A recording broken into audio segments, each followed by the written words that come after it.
Senhor presidente, senhoras e senhores senadores, quero, antes de iniciar as minhas palavras, saudar os ouvintes da Rádio Senado, os telespectadores da TV Senado e iniciar fazendo dois registros. O primeiro é de que eu tive oportunidade de, nesse último final de semana, acompanhar na condição de acompanhante internacional, na medida em que não existe na legislação argentina a previsão da presença de observadores internacionais, o processo acontecido no dia de ontem em todo o país argentino, na realização das chamadas primárias partidárias para a definição das listas das listas partidárias que estarão em disputa nas eleições parlamentares do mês de outubro naquele país. Tivemos a oportunidade de ir lá acompanhar o clima democrático que existe na Argentina hoje, o direito de todos se manifestarem, debates inclusive muito acirrados envolvendo oposição e governo. Tivemos a oportunidade de ouvir da parte da Justiça Eleitoral argentina como o processo se organiza, se estrutura. Fomos lá a convite da Comissão Nacional Eleitoral e nos animou o fato de que creio de que é possível ver que naquele país o processo democrático, a democracia, em verdade, se aprofunda, o que é muito bom para o nosso continente, onde, a exemplo da Argentina e do Brasil, muitos países foram vitimados por ditaduras ferozes que torturaram, mataram, fizeram desaparecer milhares de cidadãos e cidadãs na América Latina. Portanto, eu transmito esse pequeno informe para expressar aqui a minha certeza de que estamos todos na América Latina no caminho correto de construção da democracia. Quero também aqui registrar e convidar todos os senadores e senadoras. Certamente o presidente Renan Calheiros fará esse convite diretamente a cada um dos senadores e das senadoras para estarem amanhã, ao meio-dia, no gabinete da presidência, onde receberemos o movimento Saúde Mais 10, que vem, junto aos senadores, fazer a defesa do projeto de lei de iniciativa popular que foi entregue à Câmara dos Deputados na semana passada com 1.900.000 assinaturas, que deverá receber ao longo dessa semana mais 500.000 assinaturas, num total de quase 2,5 milhões de assinaturas em apoio à proposta que prevê a vinculação de 10% das receitas brutas da União para a área da saúde. Tivemos a oportunidade na semana passada de conduzir o movimento a uma reunião com 4 ministros do governo Dilma Rousseff para debatermos esse tema. Na reunião que tivemos com a ministra, nós da bancada do PT também levantamos essa questão, a importância, a necessidade de nós incorporarmos mais recursos à área da saúde. Hoje teremos uma reunião do movimento com técnicos do governo para que o movimento possa explicitar melhor a sua proposta e esses técnicos, caso já tenham alguma posição por parte do governo, começarem a externá-la ou, no mínimo, fazermos um debate sobre essa questão. E amanhã nós teremos essa reunião, que será muito importante termos a participação de todos os senadores e senadoras para que digamos todos em voz bem forte e bem alta de que nós estamos solidários à luta para trazermos mais recursos para a saúde. Naturalmente que isso poderá se fazer por intermédio de um processo em que haja uma transição, em que possamos discutir qual o melhor indexador, o melhor fator de vinculação, enfim, mas não é possível ignorar o fato concreto de que a saúde precisa de mais recursos e, mais ainda, ignorar outro fato concreto de que nós teremos a aprovação dessa matéria na Câmara e no Senado muito em breve. Mas, senhor presidente, eu, na verdade, ocupo a tribuna na tarde de hoje para comentar algumas informações importantes a que tivemos todos acesso ao longo dos últimos dias. Começo por destacar aqui a pesquisa realizada pelo Instituto Datafolha na última semana, publicada no jornal Folha de São Paulo do último sábado, e que mostra concretamente o início de um processo de recuperação da presidenta Dilma Rousseff em relação à sua popularidade, o apoio ao governo, uma perspectiva mais otimista da população em relação à economia, em relação à sua própria perspectiva de condição de vida, o que mostra que, pouco a pouco, a população vai fincando os pés no chão, observando que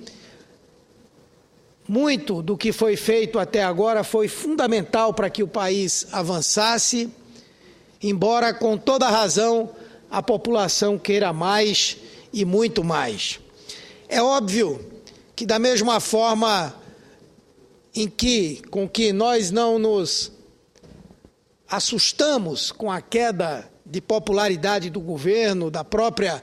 presidenta da República, após as manifestações do mês de julho, aliás, queda essa que se estendeu indistintamente a governadores, prefeitos, demonstrando, acima de tudo, uma inquietação e uma insatisfação da população com as instituições, com os governantes e a sua perspectiva de desejar e ter dias melhores. Da mesma forma que não nos assustamos, nem nos rendemos à realidade naquele momento da perda de apoio do governo diante da população, também agora essa pequena recuperação não nos faz sentir como que tendo uma situação solucionada, como que tudo esteja bem resolvido e que não devemos, em verdade, continuar no trabalho correto, sério, de viabilizar os 5 pactos colocados pela presidenta Dilma como maneira de superarmos as dificuldades que temos hoje e, acima de tudo, buscarmos atender às necessidades que a população brasileira de fato tem. É visível que as pessoas se sentem menos inseguras diante da inflação, à medida em que, ao longo desse período, muito se disse e se criou a expectativa de que o governo teria perdido o controle sobre a inflação.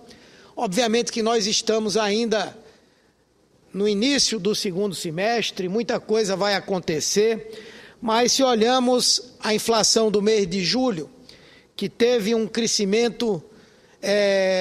pequeno, aliás, o crescimento da inflação teve uma queda significativa, o que demonstra já um movimento consistente, porque no mês anterior houve queda também, e hoje as previsões já falam de uma inflação menor até do que 5,8%, portanto, dentro do chamado intervalo de metas, e também num número menor do que aquele que nós tivemos no ano passado. Portanto, a pesquisa demonstra que a população, depois de todo o clima de instabilidade que foi criado por alguns escribas de aluguel que existem na imprensa especializada em economia e também por integrantes da oposição, a população começa a se sentir mais segura para acreditar que o governo continua de maneira clara e firme estabelecendo um controle com mão de ferro sobre a inflação. As pessoas também acreditam que a ideia de que o país, de que os trabalhadores em particular estariam perdendo empregos, que se estaria caminhando para uma situação de crescimento das taxas de desemprego, a pesquisa mostra claramente também que esse sentimento artificialmente criado de forma mais recentemente, também já vai sendo visto pela população como, de fato, uma construção daqueles que apostam cada vez mais no quanto pior, melhor. Ao contrário, o Brasil tem hoje taxas de desemprego que são invejáveis em todo o mundo. No mês passado, quando nós tivemos uma taxa de desemprego de 6%, e aí a mídia como um todo, a oposição como um todo, se levantaram para dizer que estávamos caminhando para o desemprego, cresceu a taxa de desemprego, sem considerar, inclusive, a sazonalidade que o emprego tem e que se reflete nesse período do ano, esquecendo-se, por exemplo, de lembrar que na Espanha nós estamos a mais de 20% de desemprego, em outros países também, inclusive entre os jovens, o que a população começa a ver que era mais uma dessas previsões macabras que alguns pretendem fazer, não para pensar o Brasil do futuro e sugerir ideias para a superação dos problemas que ainda temos, mas como uma tentativa simplesmente de desgastar o governo. Também a perspectiva de melhoria da qualidade de vida, a melhoria das condições de vida de cada um, essa pesquisa demonstra que as expectativas positivas se renovam. Então, embora estejamos muito longe de poder dizer que os problemas estão superados, muito longe de imaginar que esse crescimento que nós tivemos agora da aprovação da presidenta Dilma é algo que devamos comemorar, mas, por outro lado, mostra que a população vai assentando seus pés no chão, vai observando o que, de fato, nós construímos e que podemos construir, qual o melhor caminho para essa construção e como devemos construir o roteiro para que cheguemos até lá. Aliás, chama a atenção o fato de que ontem, dentro da mesma pesquisa, já se falando de intenções de voto, o que nós vimos foi também um crescimento da intenção de voto na presidenta Dilma. E o que mais nos chama a atenção, a queda da intenção de voto no candidato de maior poder de fogo dentro da oposição. Demonstrando que, apesar de todo o foguetório que a oposição tem feito até agora, toda a tentativa de capitalizar a insatisfação da população, transferindo-a simplesmente para o governo federal, esquecendo muitas vezes que os governadores de todos os partidos foram atingidos também por essa queda de popularidade, nós vimos o candidato da oposição perder terreno e não crescer como sendo o depositário das esperanças da população de que o Brasil tenha dias melhores. Portanto, senhor presidente, eu gostaria de fazer esse registro, não, como eu disse, para nos ufanarmos, mas simplesmente para registrar que a forma como temos trabalhado, como a presidenta Dilma tem trabalhado, o que ela tem feito dia a dia, a cada dia, inaugurando obras, entregando à população ações importantes e consistentes, nós estamos no caminho certo de fazer com que o Brasil, de fato, continue a melhorar. Isso mostra que os pactos que ela propôs estão corretos. O pacto de estabelecimento da disciplina fiscal, o pacto de melhoria das condições de saúde, de educação, de transporte público e um pacto político também. Sim, todas as pesquisas têm demonstrado também que a população, pela via direta ou indireta, aposta em que o Brasil possa promover mudanças significativas na sua estrutura política, na sua lei eleitoral, para que nós possamos ter um aprofundamento da democracia. E aqui eu quero mais uma vez lembrar o que nós tivemos a oportunidade de ver a semana passada, quando a OAB apresentou uma pesquisa que fez com milhares de brasileiros de forma representativa, analisando o que pensa o povo sobre a reforma política.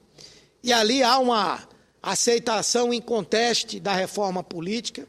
mas o que mais nos chama a atenção são alguns aspectos desse juízo que a população faz hoje sobre o tema reforma política, que em princípio é um tema abstrato, mas quando colocada diante de questões concretas, a população não tem dúvida. Entre elas, uma questão que eu considero crucial é a que trata do financiamento das campanhas eleitorais. E ali, a OAB, dentro de uma proposta de reforma política, que ela assina juntamente com uma série de outras entidades da sociedade civil, o movimento contra a corrupção eleitoral, e que nós entendemos que representa um grande avanço. O meu partido é defensor da tese do financiamento público exclusivo no que tange ao financiamento das campanhas eleitorais. Acredito até que seja a forma melhor,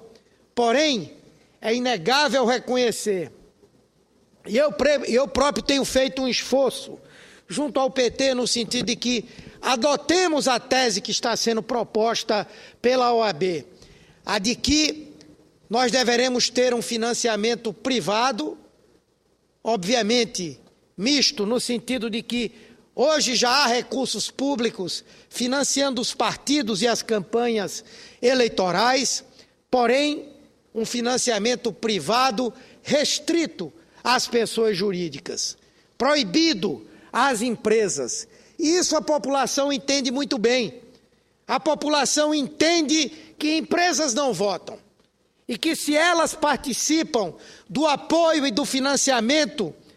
eleitoral das campanhas, o fazem, embora não sejam todas, não por interesse no futuro do Brasil,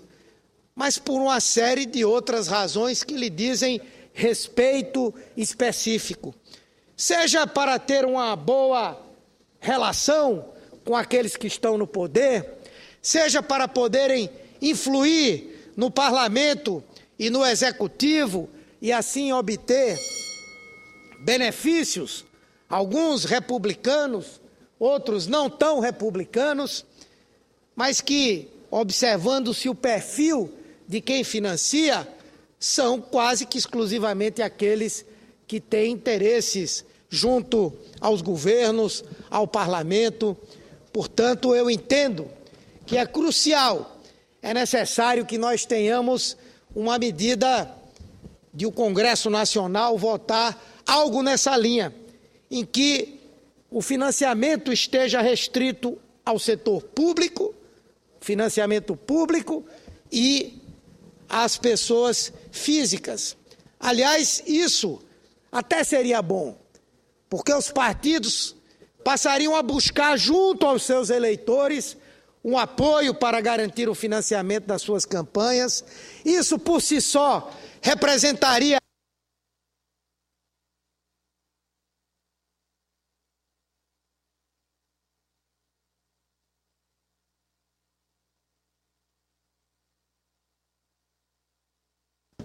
para concluir aqui a minha fala. Portanto, os partidos não perderiam tanto tempo que poderia ser gasto com o proselitismo eleitoral, com a discussão de propostas em busca de recursos para o financiamento das suas campanhas eleitorais à parte das empresas. E é mais importante ainda destacar isso, porque nós sabemos que sempre que nos encontramos diante de um escândalo, de uma acusação de corrupção,